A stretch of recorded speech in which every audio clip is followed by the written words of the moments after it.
જામનગર તાલુકાના નાની વાવડી ગામમાં એક ખેડૂતના મકાનમાં ધોળે દિવસે ચોરી કરનારા 2 શખ્સોની એલસીબીએ ધરપકડ કરી છે। મળતી માહિતી મુજબ માત્ર 1 કલાક બંધ રહેલા મકાનમાંથી તસ્કરો 7.5 લાખની કિંમતના સોના ચાંદીના દાગીના અને રોકડ રકમની ચોરી કરી ફરાર થઈ ગયા હતા, જે અંગે પોલીસ ફરિયાદ નોંધાવવામાં આવી હતી। જે ચોરીનો ભેદ એલસીબીએ ઉકેલ્યો છે, જેમાં સોના ચાંદીના દાગીના રોકડ મળી કુલ 21,76,000નો મુદ્દામાલ કબજે કરવામાં આવ્યો છે, તેમજ આરોપી જીવણ વાઘેલા અને લાખા વાઘેલાની ધરપકડ કરવામાં આવી છે। આ ઉપરાંત આ ગુનામાં સંડોવાયેલ રમા વાઘેલાની શોધખોળ હાથ ધરવામાં આવી છે।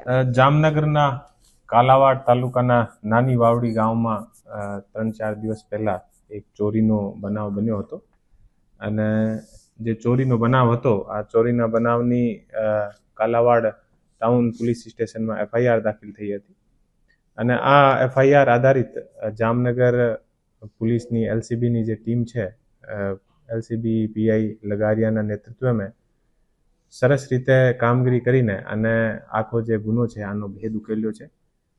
આ જે ગેંગ હતી, જે ચોરી કરનાર જે ગેંગ છે, આ ગેંગના 2 જે સભ્યો છે આને જામનગર એલસીબી દ્વારા અત્યારે પકડી પાડેલ છે। આના જે મુખ્ય આરોપી જે છે જીવણભાઈ અમરસિંહભાઈ વાઘેલા છે, એ આની ઉંમર લગભગ 25 વર્ષની આસપાસ છે અને એ દેવી પૂજકવાસ ધ્રોલમાં રહે છે।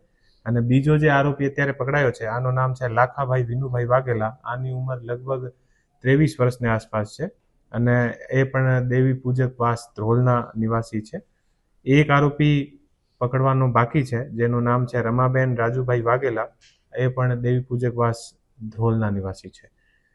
આ જે આખી ગેંગ હતી, આ ગેંગ દ્વારા આની એમો એવી રીતે હતી કે એ લોકો દિવસમાં કોઈ પણ ગામડામાં ભટકતા રહે છે અને ત્યાં લોકો પાસેથી ખાવા પીવાને માંગીને અને પોતાનું ગુજરાન ચલાવે છે અને રાત્રિના સમયમાં યા દિવસના સમયમાં જે પણ આ લોકોને ઘર કોઈ ખુલ્લું મળે આ ઘરમાં એ લોકો ચોરી કરી લે।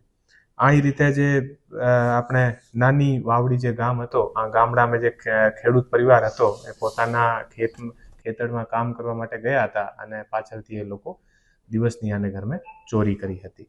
આ જે ગેંગ છે, આ ગેંગ પાસેથી ટોટલ લગભગ 22 લાખની આસપાસનો મુદ્દામાલ જે છે એ પોલીસ દ્વારા કબજામાં કરેલ છે। આ જે 22 લાખનો મુદ્દામાલ જે છે આમે લગભગ 325 ગ્રામને આસપાસ સોનું, 366 ગ્રામના આસપાસ ચાંદી, 82,000 જે રોકડ રૂપિયા અને સ્પ્લેન્ડર જે મોટરસાઇકલ છે, 2 સ્પ્લેન્ડર મોટરસાઇકલ પોલીસ દ્વારા કબજામાં કરવામાં આવેલ છે। અને આ જે ગેંગ છે, આ ગેંગમાં જે જીવણભાઈ અમરસિંહભાઈ વાઘેલા છે, આ પર જૂના 4 એફઆઈઆર દર્જ છે। આમાંથી એક ધ્રોલ પોલીસ સ્ટેશનમાં, એક અમરેલી જિલ્લાના ચલાલા પોલીસ સ્ટેશનમાં, એક મોરબીના હળવદ પોલીસ સ્ટેશનમાં અને એક જામનગરના જોડિયા પોલીસ સ્ટેશનમાં આનો ગુનાહિત ઇતિહાસ છે।